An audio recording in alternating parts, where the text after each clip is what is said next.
નમસ્કાર વિદ્યાર્થી મિત્રો, ધોરણ 11 અર્થશાસ્ત્ર વિષયમાં આપણે પ્રકરણ 1 અર્થશાસ્ત્ર વિષય પ્રવેશ ઇકોનોમિક્સ અન ઇન્ટ્રોડક્શન આ ચેપ્ટર સમજી રહ્યા છીએ. લાસ્ટ લેક્ચરમાં આપણે ક્વેશ્ચન 2 સમજ્યા. અર્થશાસ્ત્ર અંગેના ભારતીય ચિંતનની માહિતી આપો, જેમાં આપણે ભારતના એક પ્રાચીન મહાન અર્થશાસ્ત્રી કૌટિલ્યના મતે અર્થશાસ્ત્ર શું છે એના વિશેની પણ સમજૂતી મેળવી. આજે આપણે ક્વેશ્ચન 3 જોવાનો છે. પશ્ચિમમાં અર્થશાસ્ત્રના ઉદ્ભવ અને વિકાસ વિશે ટૂંકમાં માહિતી આપો. કયો છે ક્વેશ્ચન 3? પશ્ચિમમાં એટલે કે પશ્ચિમી દેશોમાં અર્થશાસ્ત્રનો ઉદ્ભવ અને અર્થશાસ્ત્રનો વિકાસ કઈ રીતે થયો એના વિશેની આપણે અહીં ટૂંકમાં માહિતી જોવાની છે. પશ્ચિમી દેશો એટલે ભારતના પશ્ચિમ દિશામાં આવેલા દેશો. ભારતની પશ્ચિમ દિશામાં કયા કયા દેશો આવેલા છે?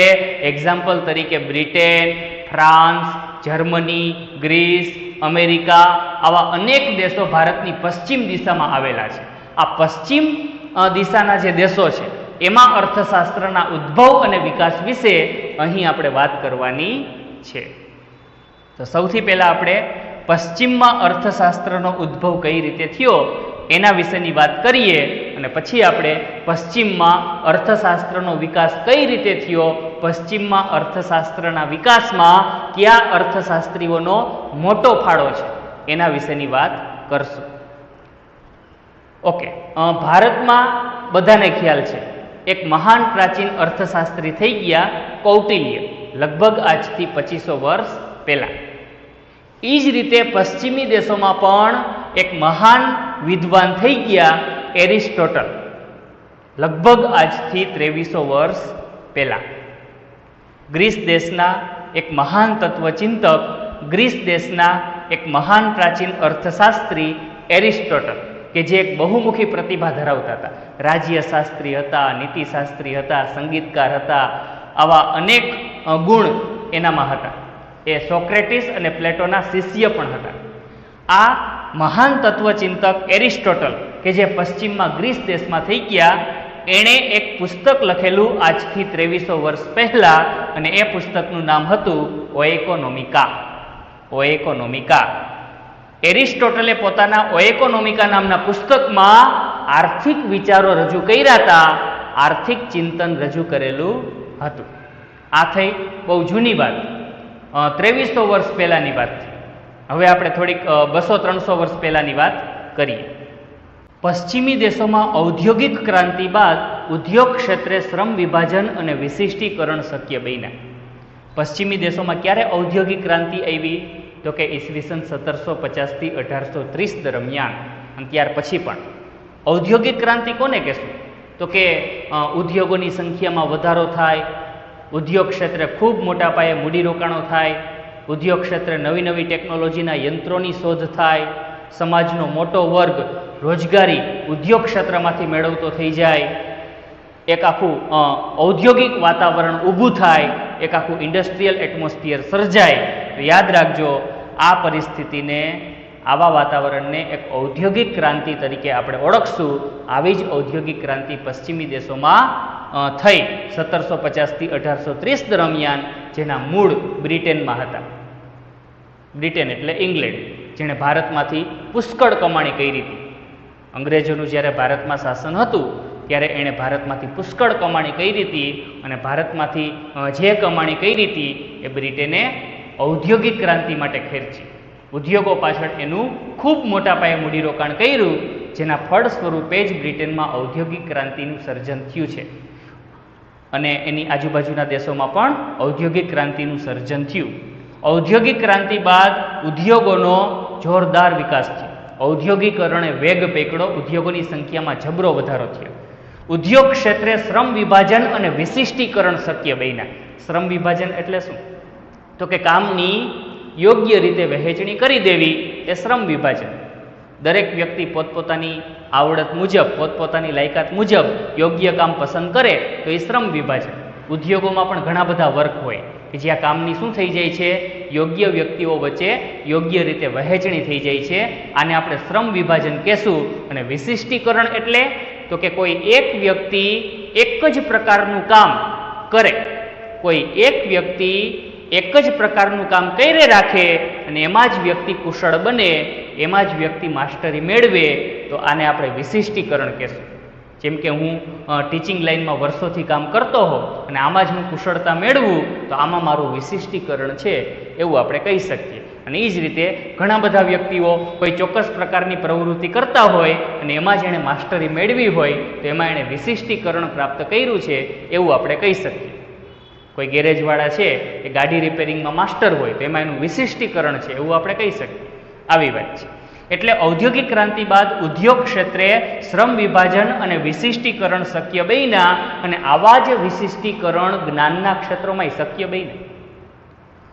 જ્ઞાનના ક્ષેત્રોમાં પણ અભ્યાસ અને સંશોધનોમાં આવા જ વિશિષ્ટીકરણ શક્ય બન્યા.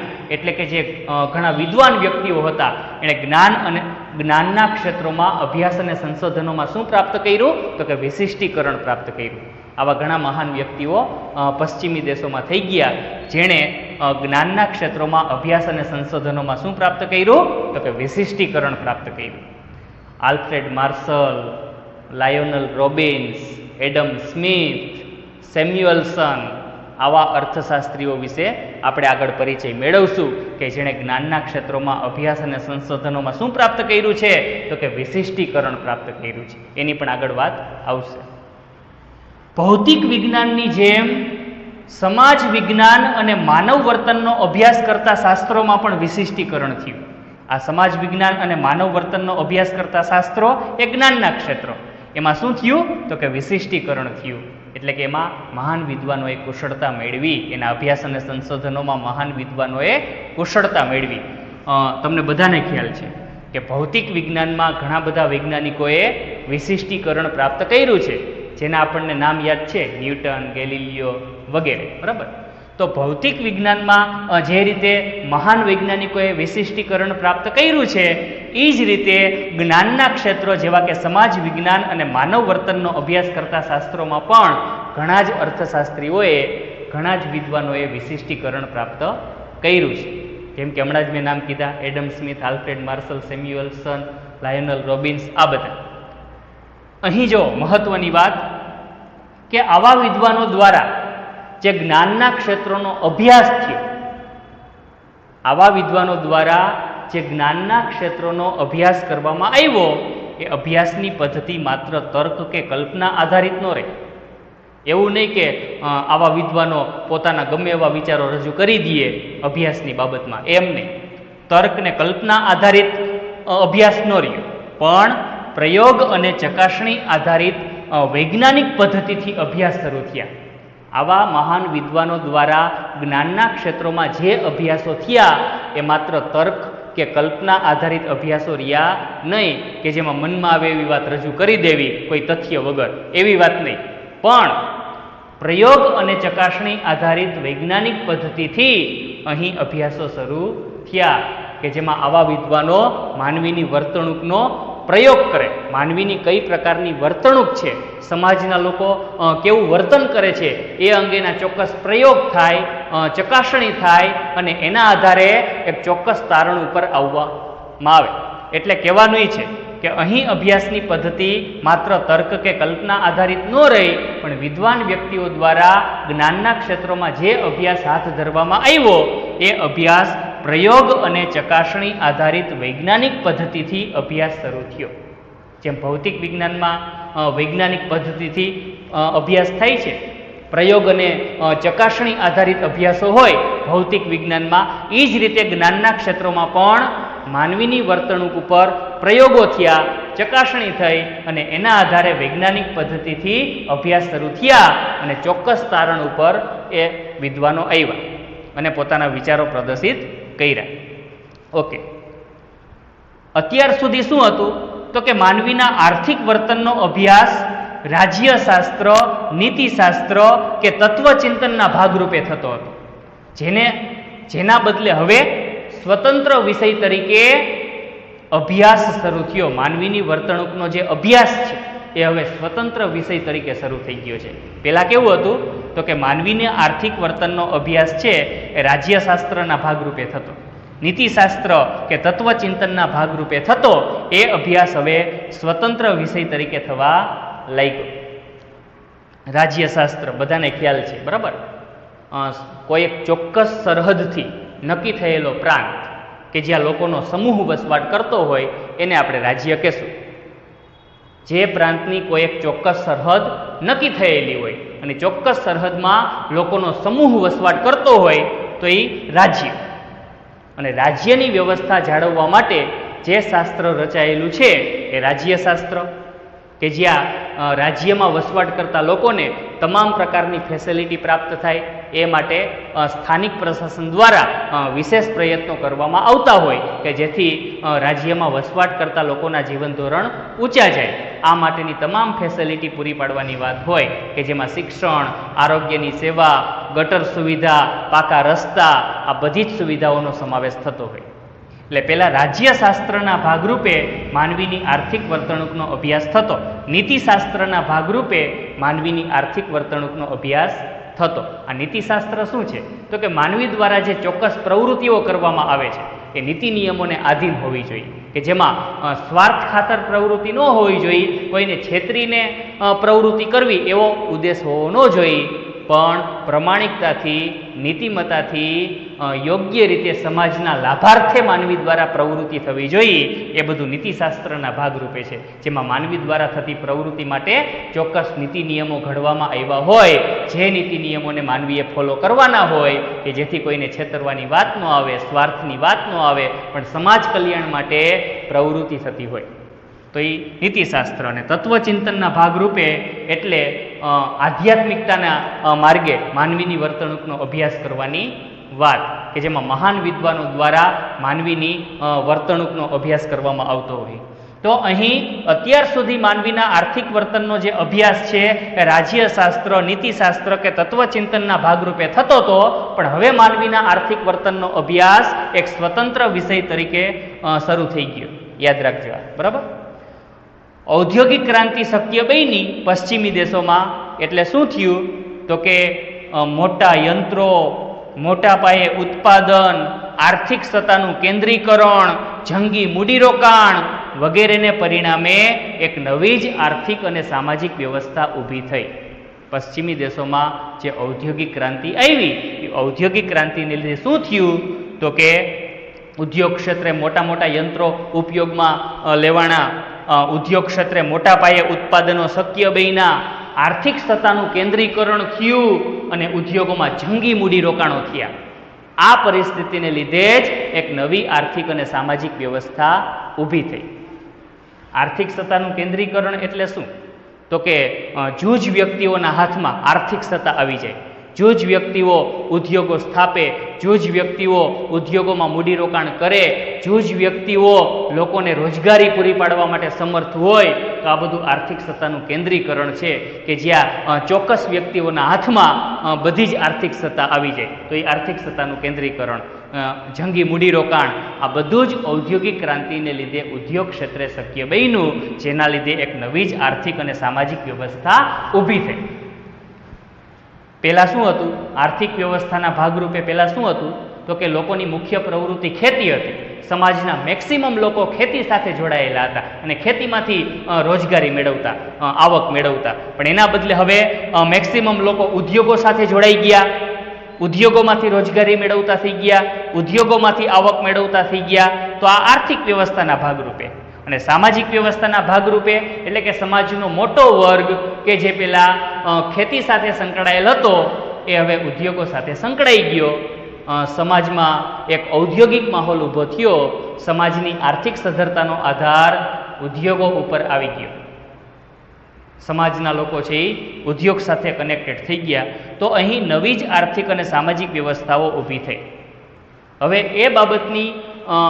એ બાબતનો અભ્યાસ કરવાનો હતો કે સમાજના લોકો કઈ રીતે વધુને વધુ સંપત્તિનું સર્જન કરી શકે છે. સમાજના લોકોની એવી રીતે કઈ વર્તણૂક કે જેના લીધે સમાજના લોકોની સંપત્તિમાં વધારો થઈ શકે, એ બાબતના અભ્યાસ માટેનો જે પ્રયત્ન છે એ સૌ પ્રથમ એડમ સ્મિથ દ્વારા થયો.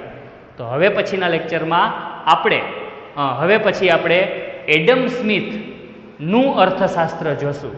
એડમ સ્મિથે સંપત્તિને ધ્યાનમાં રાખી અને અર્થશાસ્ત્ર અંગેના પોતાના વિચારો રજૂ કર્યા છે. હવે પછી આપણે પશ્ચિમમાં અર્થશાસ્ત્રનો ઉદ્ભવ, એના બદલે હવે પશ્ચિમમાં અર્થશાસ્ત્રનો વિકાસ, એ પશ્ચિમમાં અર્થશાસ્ત્રનો વિકાસ કઈ રીતે થયો એમાં આપણે એડમ સ્મિથના મતે અર્થશાસ્ત્ર શું છે ત્યાંથી શરૂઆત કરશું. અહીં આપણો પશ્ચિમમાં અર્થશાસ્ત્રનો જે ઉદ્ભવ છે એના વિશેની ચર્ચા પૂરી. જય ભારત, જય હિન્દ, અસ્તુ.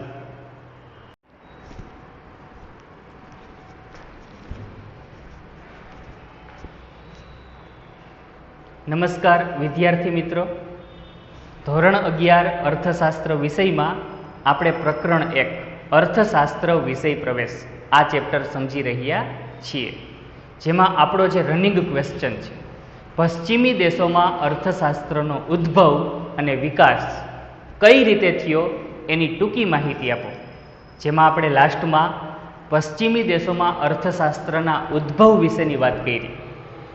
આજે આપણે પશ્ચિમી દેશોમાં અર્થશાસ્ત્રના વિકાસ વિશેની વાત કરવી છે.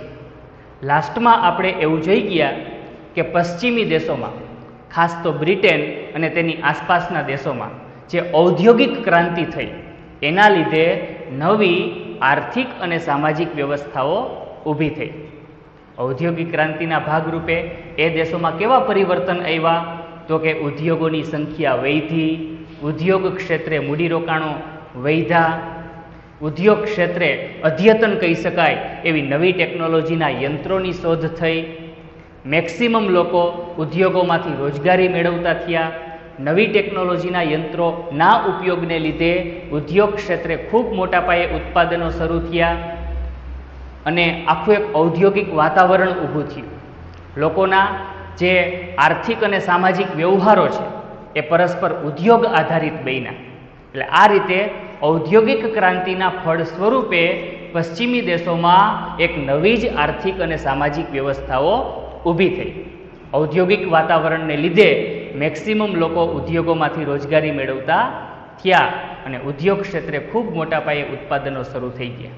તો આવી જે નવી વ્યવસ્થાઓ ઊભી થઈ, તો આવી નવી વ્યવસ્થાઓમાં માનવીની વર્તણૂક કેવી હોય એ અંગેનો ઊંડો અભ્યાસ જુદા જુદા અર્થશાસ્ત્રીઓ દ્વારા થયો છે. નવી આર્થિક અને સામાજિક વ્યવસ્થાઓ ઊભી થવાથી આ વ્યવસ્થાના ભાગરૂપે માનવીના આર્થિક વર્તનમાં અને માનવીના સામાજિક વર્તનમાં કેવા ચેન્જ આવ્યા, માનવીની વર્તણૂક કેવી બદલાણી, એ અંગેનો અભ્યાસ જુદા જુદા અર્થશાસ્ત્રીઓ દ્વારા થયો છે. વૈજ્ઞાનિક ઢબે અભ્યાસ થયો છે. કોના દ્વારા? તો કે Adam Smith, Alfred Marshall, Lionel Robbins અને સેમ્યુઅલ્સન. આ અર્થશાસ્ત્રીઓ દ્વારા આ માટેના પ્રયત્નો થયા છે કે બદલાયેલી વ્યવસ્થાઓના ભાગરૂપે માનવીની આર્થિક વર્તણૂક કેવી છે એ અંગેના વૈજ્ઞાનિક ઢબે અભ્યાસો થયા છે. પ્રયોગ અને ચકાસણી આધારિત અભ્યાસો થયા છે. કયા અર્થશાસ્ત્રીઓ દ્વારા? ફરીથી Adam Smith, Alfred Marshall, Lionel Robbins અને સેમ્યુઅલ્સન. આ અર્થશાસ્ત્રીઓ દ્વારા માનવીની આર્થિક વર્તણૂકના વૈજ્ઞાનિક ઢબે અભ્યાસો શરૂ થયા. ત્યારબાદ તો કે ઔદ્યોગિક ક્રાંતિ બાદ જે નવી આર્થિક અને સામાજિક વ્યવસ્થાઓ ઊભી થઈ ત્યાર પછી આ પ્રકારના અભ્યાસો વૈજ્ઞાનિક ઢબે શરૂ થયા. ઓકે, તો અહીં આપણે સૌ પ્રથમ એડમ સ્મિથ દ્વારા જે આર્થિક ચિંતન રજૂ કરવામાં આવ્યું છે એના વિશેની આપણે વાત કરવી છે.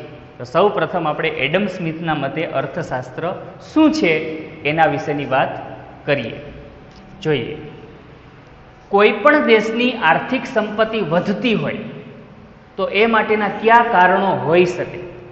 કોઈ પણ દેશની આર્થિક સંપત્તિમાં સતત વધારો થાય છે, જે તે દેશના લોકોની સંપત્તિઓ વધતી હોય અને પરિણામે લોકોની આર્થિક સદ્ધરતા વધતી હોય, લોકો વધુ માત્રામાં ભૌતિક વસ્તુઓ ખરીદતા હોય, લોકોની આર્થિક સદ્ધરતા વધતી હોય, લોકોનું જીવન ધોરણ ઊંચું જતું હોય, લોકો મજાની લાઈફ જીવતા હોય, તો યાદ રાખો કોઈપણ દેશની આર્થિક સંપત્તિ આ રીતે સતત વધતી જતી હોય તો એની પાછળના કયા કારણો હોઈ શકે, એનું એક ઊંડું ચિંતન એડમ સ્મિથ દ્વારા થયું. ઊંડાણપૂર્વકનું ચિંતન એડમ સ્મિથ દ્વારા થયું અને એના ભાગરૂપે જ ઈસવીસન 1776માં એડમ સ્મિથે એક પુસ્તક લખ્યું, જે પુસ્તકનું નામ હતું an inquiry into the nature and causes of the wealth of nations. શું છે પુસ્તકનું નામ? ફરીથી, an inquiry into the nature and causes of the wealth of nations. એનું ગુજરાતી આપણે એવું કરી શકીએ, પ્રકૃતિ અને રાષ્ટ્રની સંપત્તિની તપાસ, પ્રકૃતિ અને રાષ્ટ્રની સંપત્તિની તપાસ અને એના માટેના કારણો, આવું એનું આપણે ગુજરાતી કરી શકીએ. આ પ્રકારનું પુસ્તક એડમ સ્મિથ દ્વારા ઈસવીસન 1776માં લખાયેલું, જેને ટૂંકમાં વેલ્થ ઓફ નેશન્સ તરીકે ઓળખવામાં આવે છે, એટલે કે રાષ્ટ્રની સંપત્તિ આવા નામે ઓળખવામાં આવે છે. આવું સૌ પ્રથમ પુસ્તક એડમ સ્મિથ દ્વારા રજૂ થયું છે. આ પુસ્તકને લીધે જ એડમ સ્મિથને એક મોટું બહુમાન મળ્યું છે. કઈ બાબતનું બહુમાન? તો કે અર્થશાસ્ત્રનો વૈજ્ઞાનિક ઢબે સૌ પ્રથમ અભ્યાસ કરવા માટેનું બહુમાન, માનવીની આર્થિક વર્તણૂકનો વૈજ્ઞાનિક ઢબે સૌ પ્રથમ વખત અભ્યાસ શરૂ કરવા માટેનું બહુમાન મળ્યું છે એડમ સ્મિથને. ને એટલે જ એડમ સ્મિથને અર્થશાસ્ત્રના પિતા તરીકેનો દરજ્જો પણ અપાયેલો છે. તમને 1 માર્કમાં ક્વેશ્ચન પૂછાય કે અર્થશાસ્ત્રના પિતા કોને ગણવામાં આવે છે, તો આપણો આન્સર હોવો જોઈએ એડમ સ્મિથ. એવું પણ પૂછાય કે વેલ્થ ઓફ નેશન્સ નામનું પુસ્તક કોના દ્વારા રજૂ કરવામાં આવ્યું છે, તો આપણે કહેવાનું એડમ સ્મિથ દ્વારા રજૂ કરવામાં આવ્યું છે. કયા વર્ષમાં? તો કે 1776માં. ઓકે, હવે આપણે એડમ સ્મિથ દ્વારા જે અર્થશાસ્ત્રની વ્યાખ્યા રજૂ થઈ છે એ વ્યાખ્યા યાદ રાખવી છે. અર્થશાસ્ત્ર એ સંપત્તિનું શાસ્ત્ર છે. એડમ સ્મિથ અર્થશાસ્ત્રને શેનું શાસ્ત્ર ગણાવે છે? તો કે સંપત્તિનું શાસ્ત્ર ગણાવે છે. એવો પણ ક્વેશ્ચન પૂછાય છે કે કોના મતે અર્થશાસ્ત્ર એ સંપત્તિનું શાસ્ત્ર છે, તો આપણો આન્સર હોવો જોઈએ એડમ સ્મિથ. આગળ કહે છે એડમ સ્મિથ અર્થશાસ્ત્રની વ્યાખ્યા આપતા જણાવે છે કે ઉત્પાદક શ્રમ દ્વારા ઉત્પન્ન થયેલ ભૌતિક સંપત્તિના ઉત્પાદન, વપરાશ અને વિનિમયનો અભ્યાસ કરતું શાસ્ત્ર એટલે અર્થશાસ્ત્ર. ઉત્પાદક શ્રમ એટલે એવા શ્રમિકોનો સમૂહ જે ચીજ વસ્તુઓના ઉત્પાદનમાં સક્રિય ભૂમિકા ભજવતા હોય એને આપણે ઉત્પાદક શ્રમ ગણશું. ઉત્પાદક શ્રમ દ્વારા જે કાંઈ ભૌતિક સંપત્તિઓનું ઉત્પાદન થયું છે, ઉત્પાદક શ્રમ દ્વારા જે કાંઈ ભૌતિક સંપત્તિઓના ઉત્પાદનો થાય છે, આ ઉત્પાદન કઈ રીતે થાય છે? જે કાંઈ ચીજ વસ્તુઓનું ઉત્પાદન થયું છે એનો વિનિમય કઈ રીતે થાય છે, એટલે કે લોકો સુધી વપરાશ માટે એ વસ્તુ કઈ રીતે પહોંચે છે અને એ વસ્તુઓનો વપરાશ કઈ રીતે થાય છે, એ અંગેનો અભ્યાસ કરતું શાસ્ત્ર એટલે અર્થશાસ્ત્ર. આ એડમ સ્મિથે રજૂ કરેલી વ્યાખ્યા છે. અર્થશાસ્ત્ર એ સંપત્તિનું શાસ્ત્ર છે. ઉત્પાદક શ્રમ દ્વારા ઉત્પન્ન થયેલ ભૌતિક સંપત્તિના ઉત્પાદન, વપરાશ અને વિનિમયનો અભ્યાસ કરતું શાસ્ત્ર એટલે અર્થશાસ્ત્ર. ઉત્પાદક શ્રમ દ્વારા જે કાંઈ ભૌતિક સંપત્તિના ઉત્પાદનો થયા છે તો એનું કઈ રીતે ઉત્પાદન થાય છે, કઈ રીતે એનો વિનિમય થાય છે અને કઈ રીતે સંપત્તિનો વપરાશ થાય છે, એ અંગેનો અભ્યાસ જેમાં થાય એને અર્થશાસ્ત્ર તરીકે ઓળખવામાં આવે છે. વ્યાખ્યા ઉપરથી આપણે હવે થોડીક સમજૂતી જોઈએ. શું કહેવા માગે છે વ્યાખ્યા? એડમ સ્મિથે અર્થશાસ્ત્રને સામાજિક વિજ્ઞાનનો દરજ્જો આપ્યો છે. એડમ સ્મિથે અર્થશાસ્ત્રને શેનો દરજ્જો આપ્યો છે? સામાજિક વિજ્ઞાન. શા માટે? તો આપણે એનું કારણ એવું આપી શકીએ કે અર્થશાસ્ત્ર સમાજમાં વસવાટ કરતા માનવીની આર્થિક વર્તણૂકનો અભ્યાસ કરે છે. અર્થશાસ્ત્ર કેનો અભ્યાસ કરે છે? તો કે સમાજમાં વસવાટ કરતા માનવીની આર્થિક વર્તણૂક કેવી હોય, માનવી કઈ રીતે વધુને વધુ સંપત્તિ સર્જવા માટેના પ્રયત્નો કરે છે, આ બાબતનો અભ્યાસ કરે છે અને અભ્યાસની પદ્ધતિ અહીં કેવી છે? વૈજ્ઞાનિક છે. એટલે જ એડમ સ્મિથ અર્થશાસ્ત્રને સામાજિક વિજ્ઞાન તરીકે ઓળખાવે છે. શું કીધું?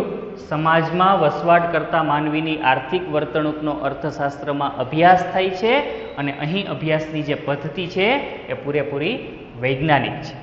બીજી વાત, અર્થશાસ્ત્ર માનવીના આર્થિક વર્તનનો સ્વતંત્ર રીતે અભ્યાસ કરતું શાસ્ત્ર છે અને નીતિશાસ્ત્રના ભાગરૂપે નહીં. એડમ સ્મિથે માનવીની આર્થિક વર્તણૂકનો સ્વતંત્ર રીતે અભ્યાસ કર્યો છે અર્થશાસ્ત્રમાં, નીતિશાસ્ત્રના ભાગરૂપે નહીં. અહીં એણે નીતિશાસ્ત્રને માનવીની આર્થિક વર્તણૂકના અભ્યાસથી પૂરેપૂરું અલગ રાખ્યું છે. આ બાબતની આપણે ચર્ચા કૌટિલ્યનું જ્યારે અર્થશાસ્ત્ર જોતા હતા ત્યારે પણ કઈ રીતે નીતિશાસ્ત્ર શું છે, બરાબર. અને છેલ્લે એડમ સ્મિથ દ્વારા જે પુસ્તક રજૂ થયું છે એમાં એકંદરે તો માનવીના કલ્યાણની જ વાત કરવામાં આવી છે. દરેક માનવી કઈ રીતે વધુને વધુ ભૌતિક સંપત્તિનું સર્જન કરીને કઈ રીતે સુખાકારી પ્રાપ્ત કરે છે, કઈ રીતે પોતાનું કલ્યાણ સાધે છે, એ બાબતની જ એકંદરે સમજૂતી એડમ સ્મિથ દ્વારા રજૂ થયેલી છે. તો અહીં આપણે એડમ સ્મિથના મતે અર્થશાસ્ત્ર શું છે એના વિશેની ટૂંકી વાત કરી. હવે આપણે ત્યાર પછીના અર્થશાસ્ત્રી આલ્ફ્રેડ માર્શલ, આ આલ્ફ્રેડ માર્શલના મતે અર્થશાસ્ત્ર શું છે એની વાત કરશું. હવે આપણે માર્શલે આપેલી અર્થશાસ્ત્રની વ્યાખ્યા વિશે વાત કરવાની છે. પશ્ચિમી દેશોમાં અર્થશાસ્ત્રનો ઉદ્ભવ અને વિકાસ જે થવા પામ્યો છે એમાં Adam Smith, Alfred Marshall, Lionel Robbins અને સેમ્યુઅલસન આ અર્થશાસ્ત્રીઓનું મુખ્ય યોગદાન છે.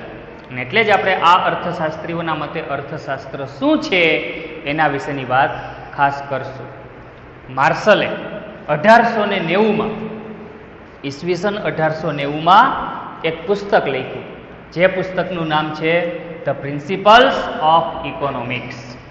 પ્રિન્સિપલ્સ ઓફ ઇકોનોમિક્સ એટલે કે અર્થશાસ્ત્રના સિદ્ધાંતો. આ પુસ્તકમાં આલ્ફ્રેડ માર્શલે અર્થશાસ્ત્ર માટેની વ્યાખ્યા રજૂ કરી છે. માર્શલના મતે અર્થશાસ્ત્ર શું છે એના વિશેની હવે આપણે વાત કરીએ, વ્યાખ્યા જોઈએ. જો અર્થશાસ્ત્ર છે એ માણસની રોજિંદી જિંદગીના આર્થિક વ્યવહારોનો અભ્યાસ કરે છે. અર્થશાસ્ત્ર શેનો અભ્યાસ કરે છે? તો કે માનવીની રોજિંદી જિંદગીના આર્થિક વ્યવહારોનો અભ્યાસ કરે છે.